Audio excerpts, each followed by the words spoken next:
Client ने बोला sir मैं सिर्फ पोहा खा रहा हूँ। मैंने कहा वेरी गुड। फिर उसके बाद उसका कहना था सर वेट लॉस नहीं हो रहा। अब ये है 50 ग्राम पोहा। ऑन एन एवरेज देखा जाए तो 150 से 200 कैलोरीज। अब क्योंकि हमारे को थोड़ा सा क्रिस्पी चाहिए था तो हमने 25 ग्राम पीनट्स डाल दिया। अगेन 150-200 कैलोरीज यहाँ बढ़ गई। अब क्योंकि हमको भुजिया सेव चाहिए तो हमने भुजिया सेव डाल दिया।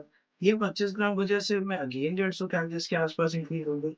अब बताओ, कायदे से उन्होंने बोला सही कि मैं पोहा खा रहा हूँ, बट उनके पोहे का डेफिनेशन बहुत अलग था।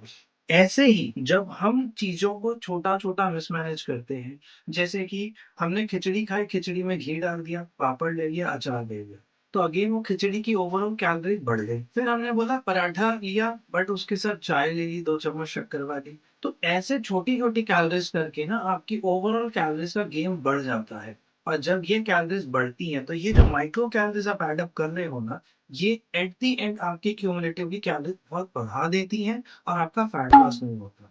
तो इसीलिए अपने चीजों के डेफिनेशन को समझो। देखो, फैट लॉस में कैलोरीज का गेम सिर्फ खाने का नाम नहीं होता है।